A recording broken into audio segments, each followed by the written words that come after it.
Hello and welcome. We are in the second week of our study, God of Restoration, Poetry and Prophecy in Isaiah 40 through 55. And today we'll cover the rest of Isaiah 40 for Lesson 2, The Great God Reigns. And first, I'd like to review our lesson from last week. We are in a different format this week because of weather conditions here in Texas, but we're still going to work towards a discussion class. So we'll look forward to everyone contributing. What stood out to you from last week, or what do you remember? God is a God of comfort. Comfort, yeah. The comfort that God provides was really highlighted in that first verse. Yes, what else? The reason he had to comfort was that Judah had been taken over by the Assyrians, and there was the forecast that Israel would be taken over by the Babylonians. Okay. Yes, flip those two, right? So Israel had been taken over by the Assyrians, and there was the forecast that Judah would be taken over by the Babylonians, and this is going to Judah. So yes, very good. And that's the thing that you said defines the multiple sections of Isaiah because they concern different time periods. The first section of Isaiah, or the first book of Isaiah, you'll hear it referred to differently, are the written teachings and prophecies of the guy Isaiah, son of Amos, and they fall, around 740 to 700 BC. They're in Judah, but it's while in the south, but it's while Israel in the north is falling into exile to Assyria. And so it's a period that Isaiah is saying, straighten up, do justice, take care of your vulnerable populations, follow the Lord, don't follow idols, follow God. And that's his warning. So his warning is straighten up so you don't fall into exile. However, after the first 39 chapters, we know, if we go to 2 Kings and read the narrative, that they did not, in fact, straighten up, and they did go into exile. So by the time we get to chapter 40, we're in a material that concerns a new time period.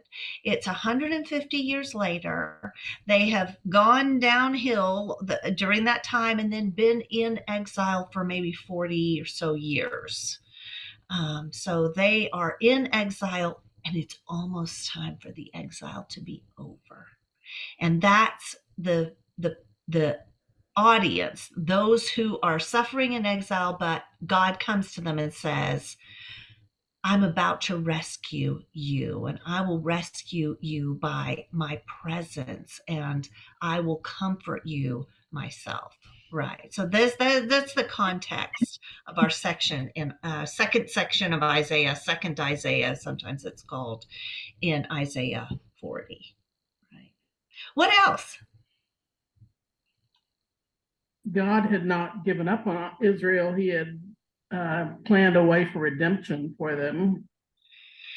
Yes, this way of redemption. And the first section will talk about leaving a remnant and why that. And, there's always someone left. God continued to protect a core group of his people. God had left a way for redemption. And that is part of, thematically, part of the whole story of Isaiah. The way of rescue God has provided. God has not given up on you.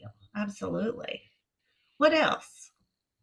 Also, the glory and power of God, and that he is everlasting and so far above man.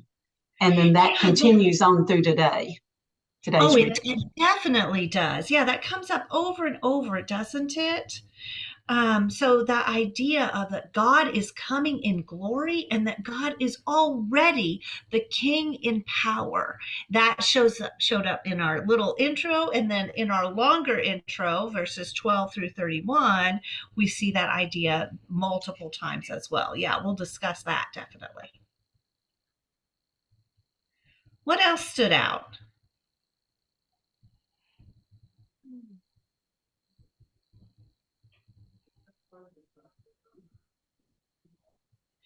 Well, we saw several, some themes, right? That God is coming to them, that God has good news for them. We saw a few little motifs, elements that will be repeated to make those thematic points. The idea of the grass withering, we see that again today. That was in the first one, and sort of the temporariness of things that are not God that shows up. um, God's coming in person, the proclamation, the sense of proclamation, call out.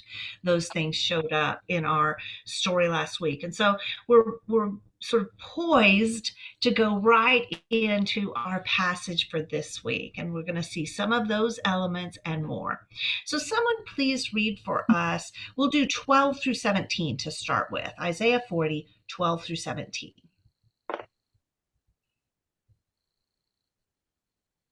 Who hath measured, am I on? Yes. Okay, who hath measured the waters in the hollow of his hand, and meted out heaven with the span, and comprehended the dust of the earth in a measure, and weighed the mountains in scales, and the hills in a balance? Who hath directed the Spirit of the Lord, or being his counselor hath taught him? With whom took he counsel, and who instructed him? And who taught him in the path of judgment, and taught him knowledge, and showed to him the way of understanding? Behold, the nations are as a drop of a bucket, and are counted as the small dust of the balance. Behold, he takes up the isles as a very little thing. And Lebanon is not sufficient to burn, nor the beast thereof sufficient for a burnt offering. All nations before him are as nothing, and they are counted to him less than nothing, and vanity. Through 17? Yes. Yeah, okay.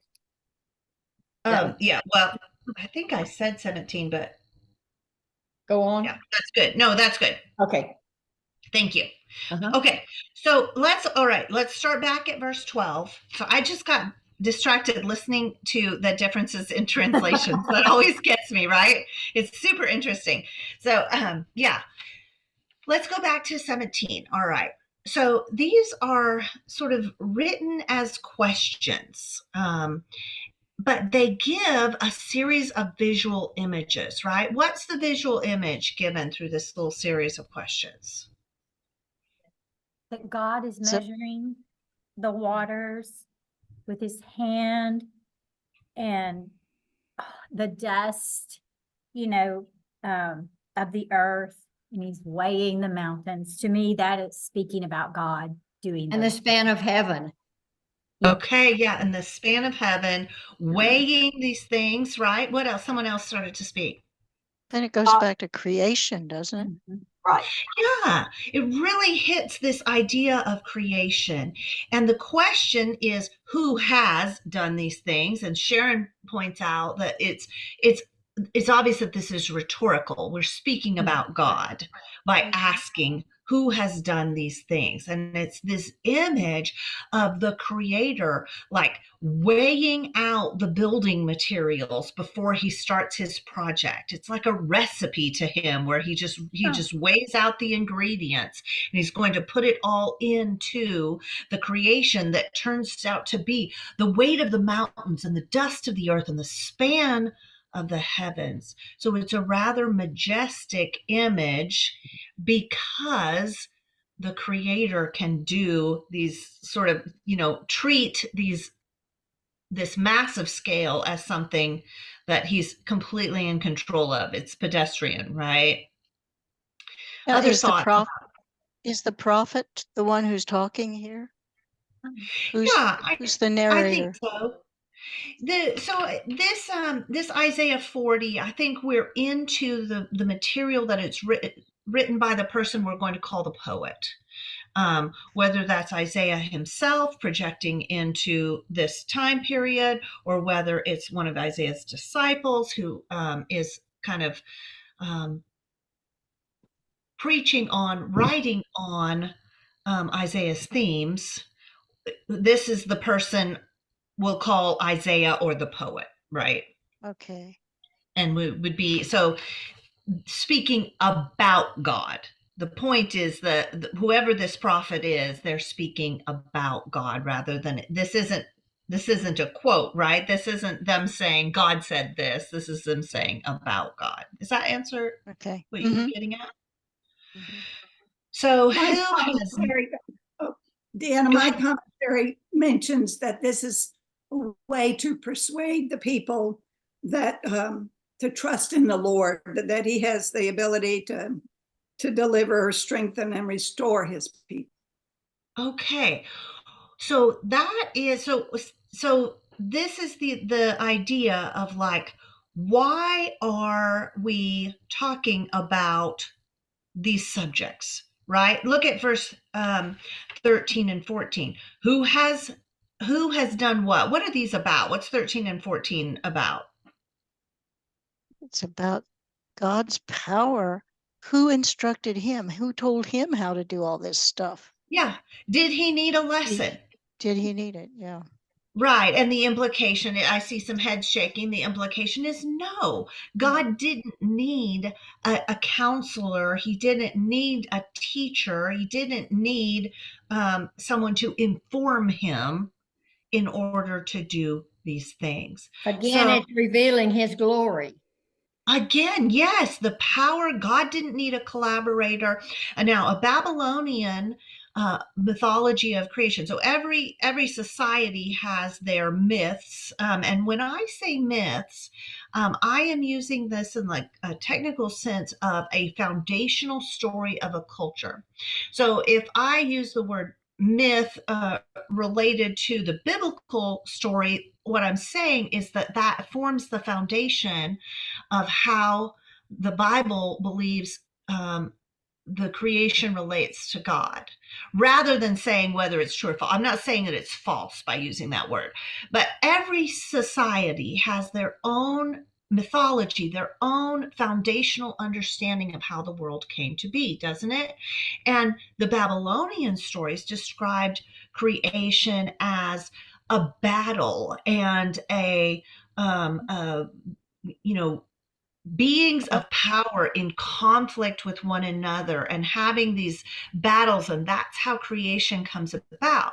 Well, this is a very different image about how God creates, right? This is all about Yahweh. This if you look at verse 13, who has directed the spirit of the, we get Lord in all caps. That word Lord is the proper name. If we were to translate it, instead of substitute the word Lord, which is what our translations have done, we might come up with the word Yahweh. It's as God's proper name. So they're specifying. What I mean is the Israelite God, Yahweh did not need a counselor. He didn't need a battle. No one had to tell him what to do. He poured out the dust of the earth and measured it like on the scales in order to create. So why this is we're still getting back to Dia's point. This is all towards Dia's point. So we're gonna stay on that. Why address creation? Why is this the subject that the poet begins with? Well, hadn't they rebelled They again? have rebelled. Why does that? How does that lead us into creation? Well, Are they they need Be to be rescued. reminded of the power of God. Okay, reminded of the power of God. What did you say, Sharon? But also reminding them of who their creator was and is, and what all he has done for them already. Yeah, who And God then is, what He's done. Dia, you started to say something. They're wanting to be rescued. Mhm. Yeah, that desire for rescue. So right here we have this idea. Okay, in the ancient understanding of gods, if a god is powerful enough and a God is motivated, then that God will protect its people, right? A battle between nations is understood as a battle between gods. And whoever's God is powerful is the God who wins. And whoever's God is not powerful or doesn't, I should say, or cares is the God who wins. And nation whose God is not powerful or does not care to protect them is the nation who loses. So the presumption in the surrounding nation's culture, which we know always sort of gets a hold on our Israelites, even though they're told that's not how it works, right? But they still, I mean, this is the water they're swimming in, right? So this idea is if a nation has been conquered, then their God was not powerful enough or motivated enough to protect their people. So behind this text, behind the whole text, especially this passage, which we're going to see, it's very explicit in this passage, but really it's implied throughout, is the question, is Yahweh powerful enough? And does Yahweh still want us? And if Yahweh chose to abandon us, will he ever choose us again? Do we have any reason to put hope or trust in God?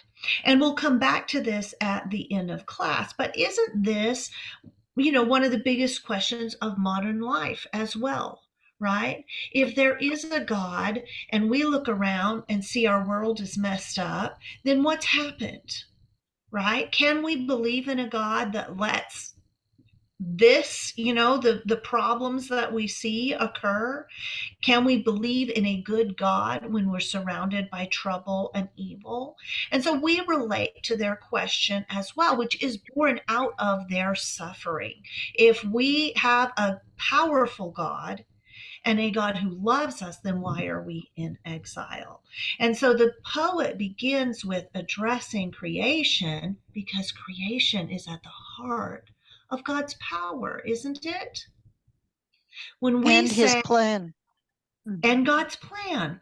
Okay, so when we say that God acts in creation, that is the first instance of God acting within human history, right? And so if God does in fact act in human history, then God can act in human history again in our rescue. Right? So these all are connected. And we relate to this, like think about our statement of faith that we say on Sunday mornings. I believe in God the Father. What's next? Almighty, creator of Son. heaven and earth.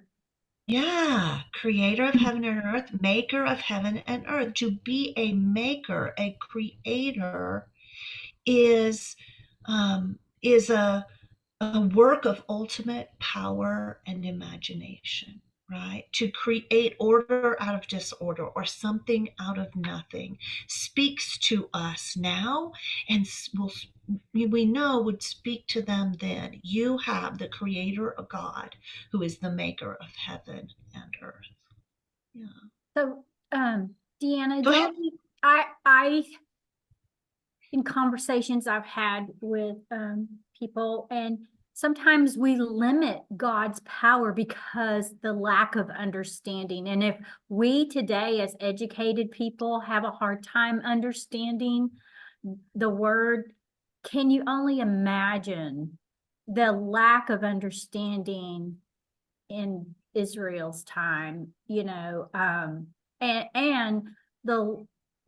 and also limiting, not being able to fathom God's power and therefore limiting in that sense. Although I'm not sure education necessarily helps us on that point, but yes, yeah, absolutely. There's so in both in each era, the struggle is the same. Like, can we fathom God's power, and can we remember in our daily lives Right. that power is there? It's sometimes we have to look for it to see it. Do you think verses 15 through 17 are showing his majesty when he's saying these are like a drop in a bucket and showing the majesty of God? Like his greatness. Yeah. God's great. Absolutely. Now, what we're getting here, okay, what is a drop in the bucket? Look at verse 15 and 16. And so The nations, the nations are Nations. like a drop in The the bucket. nations. They Okay. are regarded. So this is our first comparison. So this passage, when I read this the first, 10 times, I don't know. I was like, well, this just kind of meanders all over. It returns to the theme of creation multiple times, doesn't it? I had you guys look for that. If you use the study questions, then you were on a hunt for the number of times that it returns to the idea of creation. But it just seems like it kind of meanders all over. Well, it took the in-depth study version, not just reading it, but studying it, to see that this is actually a tightly organized passage. And it is organized around a series of comparisons. We're going to compare God to some other things. And there are 4 total, and this is the first one, the nations. Let's compare God to the nations. The nations are like a drop in the bucket. Now, what do we mean by the nations? Like all of Israel or all of mankind. Okay, so this would be outside of Israel. Okay. Right? So Israel is the Jews, is the people of God, and then the nations means all the other people. Okay. The goyim, the So- peoples of the world. So all of mankind. So the rest of mankind, right? This is, and who was Judah conquered by? One Assyria. of these nations, right? Babylon. So one of these people groups, and so that's why we're starting with the nations, because that's who they're under the power of, is one of the nations. Okay, so is this idea of like, yes, they seem very impressive. They're so impressive that they're your overlords, and we can list them all, and we can say like Lebanon. This is at first glance, it's an odd saying, even Lebanon is not enough to burn. That's because Lebanon is famous for its forests. So what's the forests of Lebanon would not be enough, combined with some whole country's worth of beasts, to make a proper burnt offering to show God's superiority compared to these nations. Right? These people that you're afraid of, and you are in fact under their power. But is God impressed with their power? No, No. No. It's just, they're just dust, a speck of dust on the scales that God can use to measure the entire dust of the earth. Right? God is not impressed. Now, this is not to say that God does not value those people as humans he created. That's not this, that I think we could take that from this passage, but that's not what this is aiming at. This is aiming at a country who's under the power of these nations and saying, you don't need to worry about their power in comparison to God. Comment? I think I heard a... Okay, so that's the first point of comparison. So now we get to the next one. Will someone read 18 through 26, please?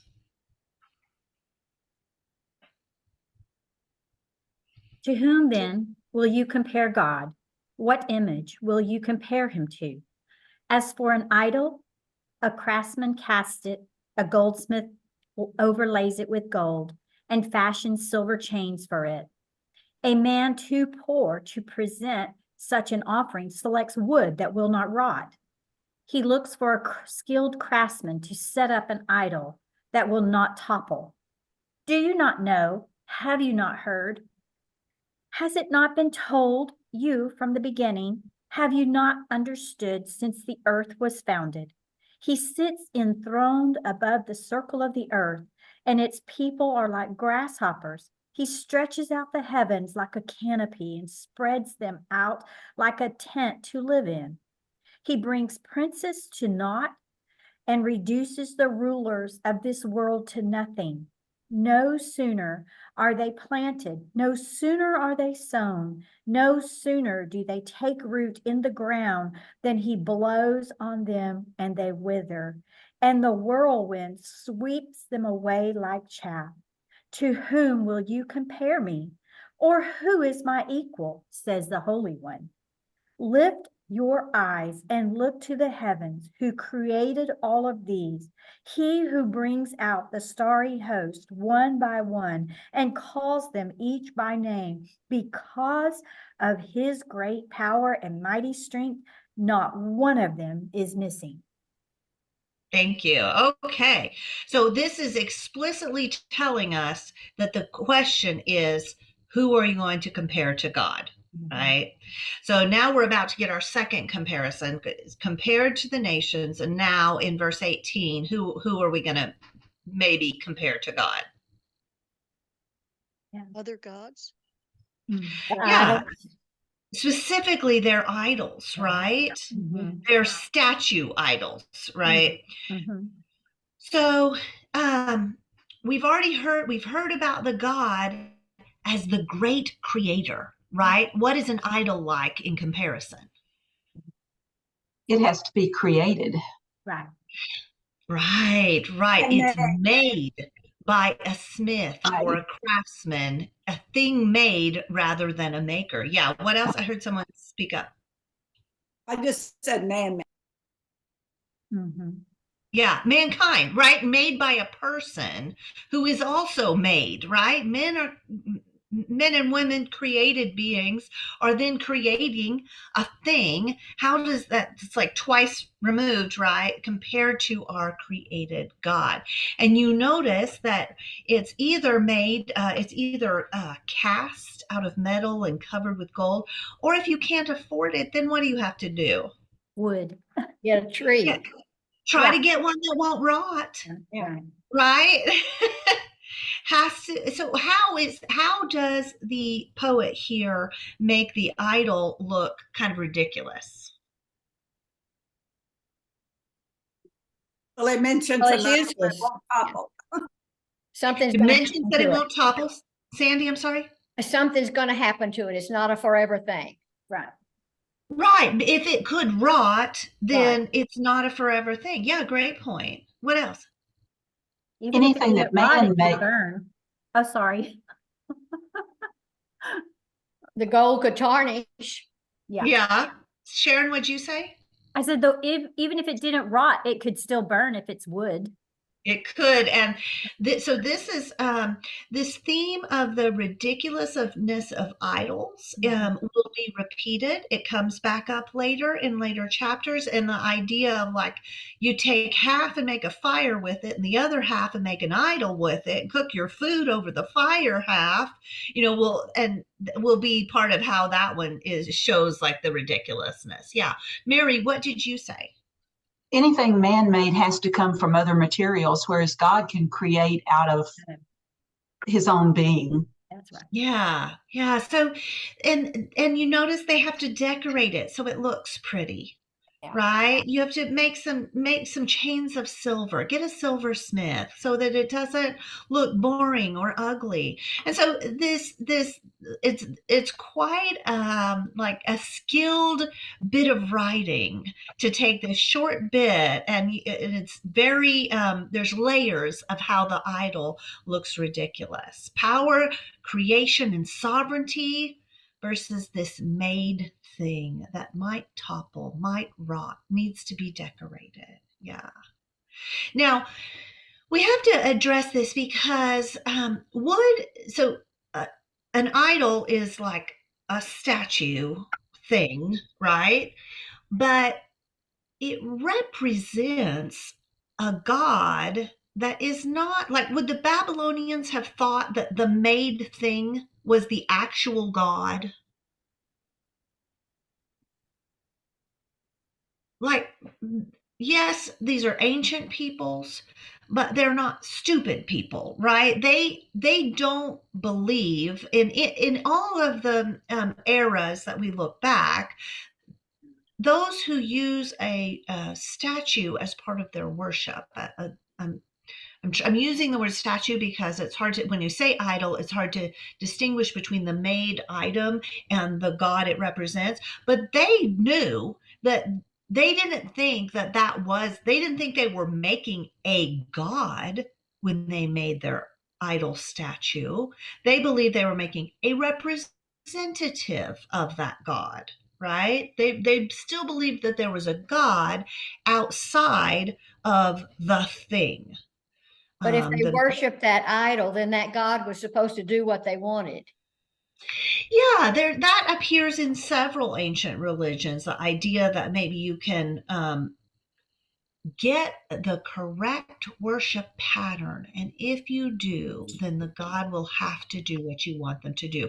Okay, we can be taken in by some version of that idea sometimes as well, can't we? If we just get everything right, then nothing bad will happen, everything will go our way, right? But so they didn't really believe that the statue was the God itself. However, Yahweh and Yahweh worship has always forbidden the use of statues, right? Never should they have a physical representation to worship as if that was capable of representing God. And so the religion of statues here is being portrayed as impotent and useless, right? Worshiping a man-made symbol is a characteristic of a man-made religion.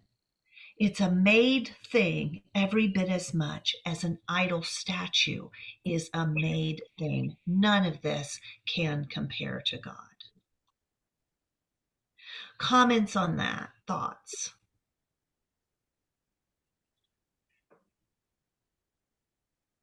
Well, in verse 21, we get a little series of, again, with the rhetorical questions, right? We've got a huge use of rhetorical questions in today's passage. And it's, do you not know? Have you not heard? Has it not been declared to you from the beginning? These questions are familiar because they appear again at the end of the chapter in a very famous passage, right? What are we doing? What is the author getting at in asking these questions?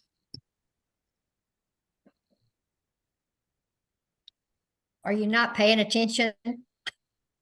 Okay. Are you paying attention? Have you not been taught? Have you not been taught? Okay. So have they been taught? Supposedly. Are these yeah, supposedly, right? The God's people, the Israelites, and I keep calling them Israelites, as the people of Judah who will return. And so it's not northern Israel, but southern Judah.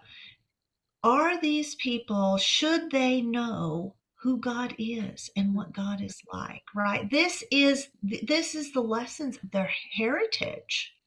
They should know the truth about God. They should know the law that's been passed down. They should know the stories Mhm. of God's power for Israel over the generation. So if they've been paying attention, if they've been passing the stories down by generation like they should, then they do know. But there And must be Yeah. a level of understanding that's missing. Yeah, and that is what Isaiah is addressing here, what the poet is addressing here. He's saying, remember. This is part of the point of Isaiah. Think back and remember the nature and character of God. It's a reminder and a plea to go back to what they know, the truth about God, right? And let's look at what it is that they should know in verse 22. Who is God? King. He's enthroned, so he's a king. A king, yeah, sitting above the vault or circle of the earth. The inhabitants are like what? Grasshoppers. Yeah. It's the massive bird's eye view is what's pictured here, and this is very similar. Stretches out the heavens like a curtain. dwells in them the heavens, right? The dwelling place of God, like a tent to dwell in. So we're back to the creator God, aren't we? This is another image of God as sovereign, as creator, as king. And then we get into the third comparison in verse 23. What are we comparing God to now? A warrior, a leader in war, Okay. one who destroys other nations. Okay, the rulers or judges of the earth is my translation. I want to look at another one since you I said have warrior. princes. I have princes. Princes. He brings Princes. Oh, princes good to- one. Yeah. He brings the Princes. princes to nothing. Yeah, and someone said warrior. Okay. So but this idea, these leaders, these rulers, judges, powers of the earth. Notice we have the typical little arrangement in Hebrew poetry. We talked about this several times, but we'll just refresh our memory right here, where we have a couplet, two lines that are synonymous with one another. He reduces rulers to nothing. He makes the judges of earth meaningless. To those parallel lines where rulers and judges are parallel, and you could have princes or the other translations there, right? I think So it goes back to what you were saying about warring nations. They believed that whoever's God was the stronger one. It was the victor. And okay, it's talking about how God is the victor in these okay, warring battles. exactly, great point. So these rulers have won, but what happens to them when the breath of God hits them? Verse 24. They wither. They wither. Yeah, they're blown. They wither down to nothing, and they're blown away like chaff. Right, very similar to verse 7 that we did last week about the grass of the earth is so gone. So it is an image of being temporary, right? Having no power to last from generation to generation.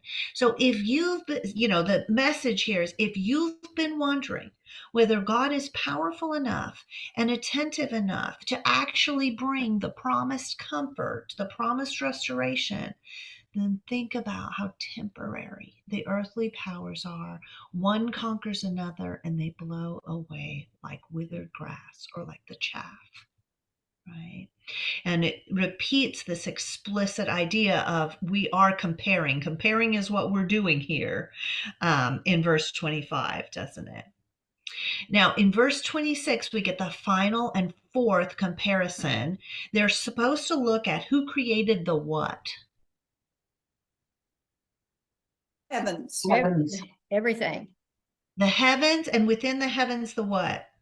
Stars. Starry host. Stars. Lift your eyes on high, see who created the starry host. Okay, when we call them the host, that is a poetic expression that we're used to, but it's a way of personifying the stars. It's acting like they're beings. They're beings crowded around the heavens. And he even says they might call them by name, right? That's not talking about like alpha, whatever, right? That's talking about a being like you would get a being or a name like you would get a name for a personal being. Now, the stars were especially in Babylonian mythology and understanding religion, the stars were considered as heavenly beings that display the work of the gods, right? So the movement of the heavens is something that you can study to understand what the gods are doing, right? This is what the Magi were doing. Remember this? The Magi were astronomers, or we could even say astrologers, who were studying the stars to learn something about the work of God. And one of the greatest things about that story is that God provided a message in the medium that they were searching, to lead them to the truth about Jesus. But that is the idea of the Babylonians, is that the stars are part of the heavenly host. We see this in biblical writing all the time as well, as if the stars represent the host of heaven. You know, heaven's never empty. Heaven's always full of beings. When we see God in the throne room of heaven, God is surrounded by beings, and the stars tend to represent those in Hebrew poetry as well. So Deanna? this, go ahead. I think this is one thing we have lost. When we went to Fort Davis, did a star party, and up there near the McDonald Observatory, there is no light to destroy this. And that's the first thing that struck me, looking up at the sky, and the host of the starry sky is something we don't really see. It's not a part of our daily life to walk outside and see this huge host of stars everywhere. And so I think we lose something in the translation of that passage, and the majesty of God just comes out so strong when you see that starry host in the heavens at night. Yeah, what a great point. Yeah, we have light pollution. And until you go somewhere where there's not light pollution and really see, we're not getting Really the see it. Right. majesty of the starry sky, are we? We were there on a moonless night. It was the new moon. And yet the stars were so bright you could see to walk. They lit up the ground that much. It blew me away. So beautiful, and when we understand it as an indication of the Creator's power and presence, it is such a testimony from nature. Yeah. The idea of them being beings, if they're personified as beings in this passage, then the last verse of verse 26, not one of them is missing. God calls them out by name. God's taking attendance. They're due for parade, and no one would dare to not show up. God is the power over this incredibly powerful display of the stars at night. Yeah. So back to our creation theme once again. Yeah. So those are our 4 comparisons, right? That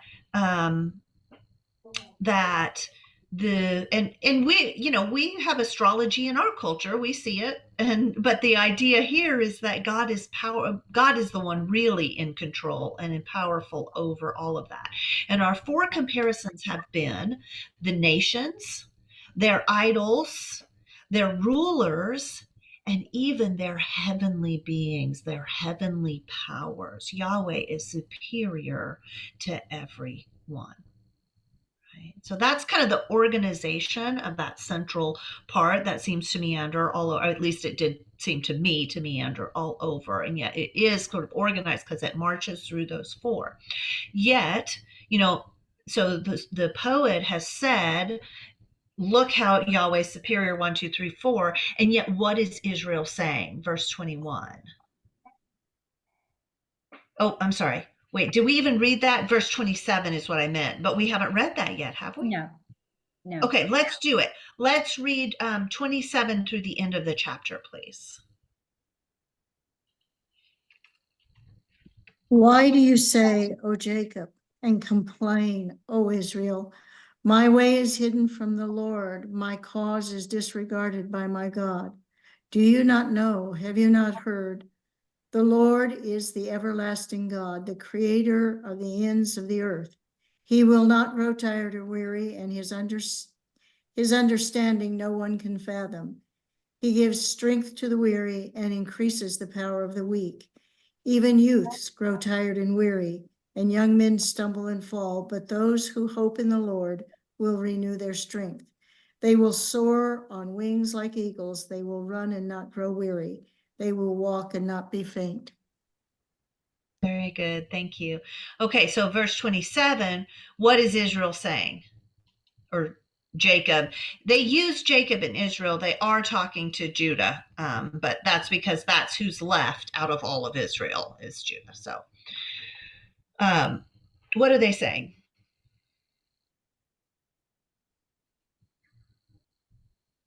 Been complaining. They're complaining. What are they complaining specifically? God hasn't taken care of them. Okay. But then they haven't been doing the right thing. They haven't been worshiping God. They haven't been studying and following the law. Yeah, and we know that, and the prophets know that, but that's not what they're focused on. They're focused on what you first said, God is not taking care of us. My way is hidden from the Lord. Like God he doesn't even notice me. God is not paying attention to our plight, our suffering. We have no justice. Now, you might look at the prophetic teaching and say, well, you this is the justice. It's just negative justice that you got from the Lord over your behavior. But that's not the complaint. The complaint is God did not take care of me because they are suffering in exile. And so this is the assumed, so like the poet writing this section has been writing all of this with this kind of assumed complaint as the backdrop, right? Like you're going to say, God is paying no attention to me. And that is why the poet is addressing all of these things about God, about who God is. And so the earlier addresses God's power, God's might, God's superiority, right? Now we have to turn and say, well, if God has the power, does God care?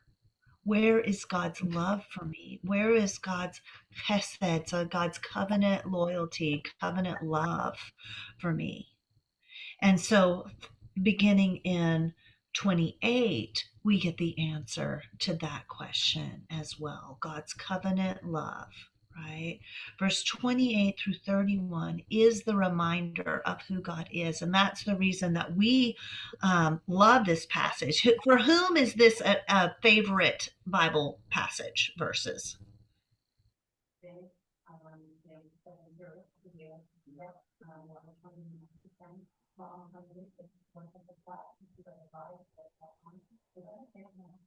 I can hear someone speaking, but I can't make it out at all. Could any of y'all hear that?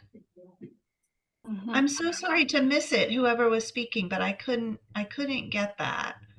But I know a lot of people who love this passage, and Janelle made us our bookmarks with this passage on them because this is such an answer to who God is in God's love and loyalty, isn't it?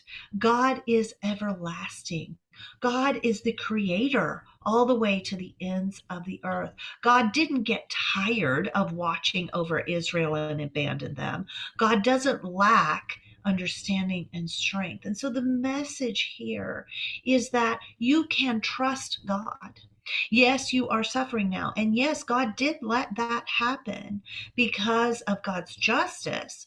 But it is the time for comfort. It's the time for restoration. You can trust God to give strength to the weary when you are weary and give power to the weak when you are weak. And if you will put your trust in God and wait upon the Lord, you will be restored with new strength that allow you to soar like the eagles, mount up on wings like eagles, to run and not grow weary, to walk and not grow faint. And that is the story that the poet is trying to convey to these people who are suffering. God is still your God. You have not been abandoned. You have experienced a sentence, a painful suffering sentence, but you are still God's, and God will still strengthen you. Sandy. are you making a comment? We can't. No, You I may. see it keeps lighting up, but no, I was just Okay. going back to Okay. the fact that God is comfort, period, no matter what. Yeah. What a beautiful message for that. Yeah. What other comments?